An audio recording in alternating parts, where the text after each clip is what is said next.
something else. So I kind of thought, I kind of knew what was selling, I suppose, and I knew how it worked on manufacturing records. I think this is a good sort of apprenticeship for anyone who's, gonna, put out their own. I've never been frightened of pressing up records or putting out my own records, or because I just think I did it a few times. I know it's not actually that complicated. Whereas I've noticed other people always, I'll give it to another label to do that. And I think, well, why do that? It's just giving away some of the profit, and there's not that much of it. I think house music was generally made up until maybe 87, 88, was all from New York and obviously from Chicago. I think once it started becoming popular in Europe, it took a while, but people started making it over here. So there's people like Eddie Richards who made that Acid Man track, and then obviously Simon Harris who did the bass Hello Can You Go. I think it was kind of, hip hop was very popular here and house was very popular, and I think a lot of our early UK productions were kind of a cross between hip hop and house, like things like Pump Up the Volume and Bomb the Bass Beat This, and there were house records but they had scratching in them. It was kind of an amalgamation of sort of like Salt and Pepper and Chicago house. We wanted that sort of, because I think scratching was still very cool then, and sampling break beats. I guess what was great about that era is nothing had been sampled. So everything was there for the taking. Love Sensation a cappella, which has been probably sampled like 500 times now, then had never been sampled. And there's all these, I think the first A Cappella Anonymous album, which was a compilation of a cappellas, which is just the vocals only, which have been on various 12 inches throughout the 80s. And I should imagine pretty much every line from all of those a cappellas has been somebody's hook at some point in the subsequent 20 years.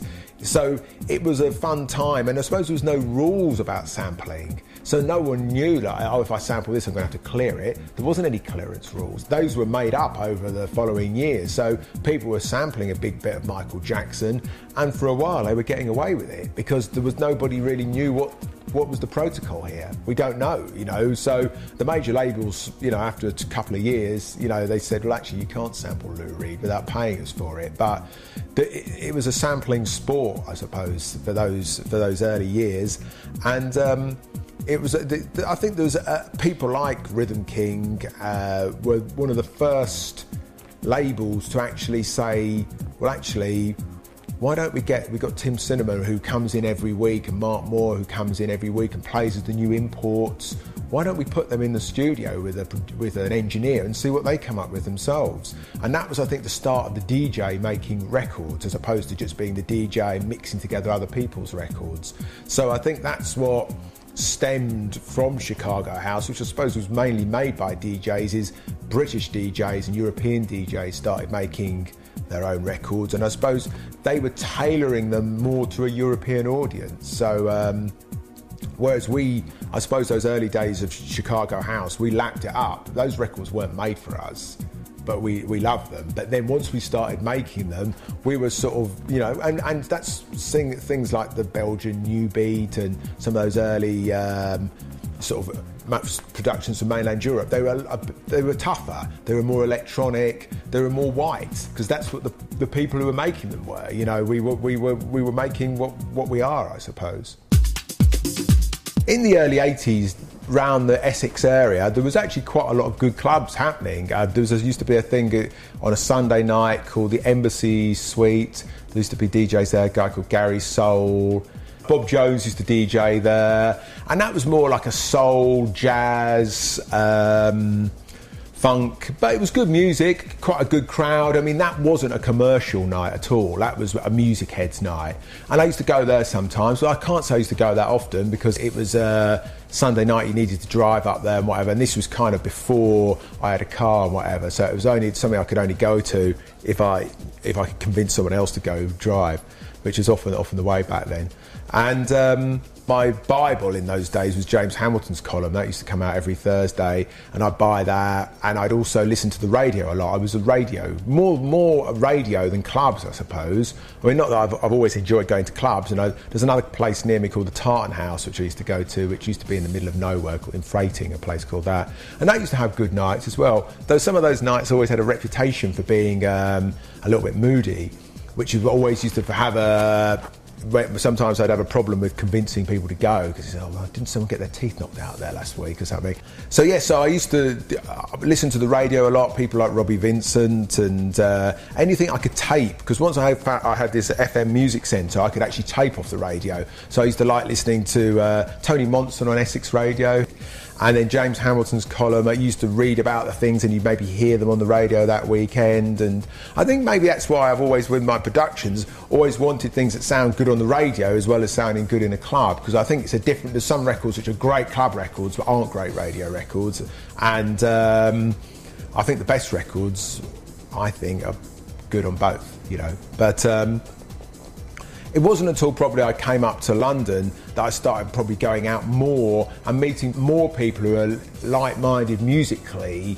I used to go to like High and Hope in Dingwalls, where it used to be Norman Jay and Frankie Fonsett, and quite a lot of one-off events, and they'd be all over, like in the Rare Groove era. You go somewhere, there used to be that club, The Brain, I used to go to sometimes as well, which was in Soho. But other places in Kensington, I can't even remember what they were called, but they were just one-off like places you go and it would just be 70s funk and Rare Groove. Norman Jay sometimes as well at the Bass Clef which is in Hoxton Square, and Hoxton was like the middle of nowhere then. It was all just warehouses and whatever. So I wasn't as much someone who was like a real out-and-out clubber, though. I wasn't someone who was going out like all weekend, going out on a Friday night, not coming home till a Sunday, afternoon or whatever.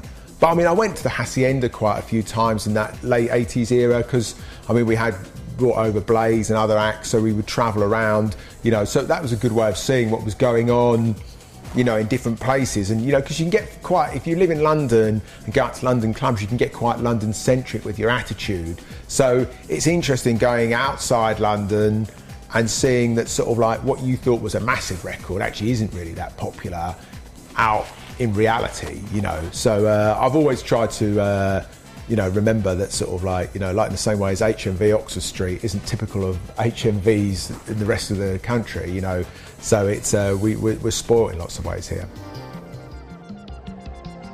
I guess during the 80s I DJ'd probably about 20 times between 1980 and 1990. I was someone who had a large record collection. I loved music. And I was buying records and I wanted to be a DJ, but being a DJ back then, it wasn't easy to get into just go to a club and say, do you want me to DJ for you? I tried that. I remember trying to put on my own night at this local club and it didn't really work. And I DJ'd at a few parties, and I've DJ'd at, friends' events and whatever, but it wasn't really going anywhere. And when I moved to London, then I managed to DJ a little bit more, playing Rare Groove and, some early house, played on pirate radio a few times. But I wasn't really becoming a household name. It wasn't until I started making music that I started getting offered gigs, and then all of a sudden I was getting offered like pretty high profile gigs because I had records out that were successful. And I think that's increasingly become the way that DJs establish themselves nowadays. I think it's quite hard to just become a well-known DJ just on the back of being a DJ. I think you need that advert of a record. So it was in the early 90s that I started DJing more seriously, or actually getting paid for it, I suppose, because I'd had records out and people had heard of me.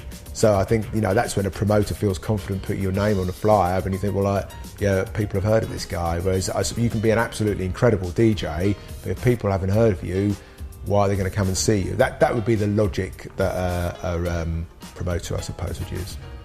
What I always like DJ-wise, if I'm going out, is people who are eclectic, I suppose. I'm not interested generally in going out and hearing 4 hours of the same sort of music. Right, that ends part one of that interview with the DJ, house dance producer known as Jerry Negro.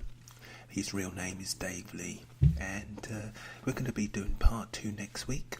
Give us your views on what you've heard so far via this djmystery40@gmail.com.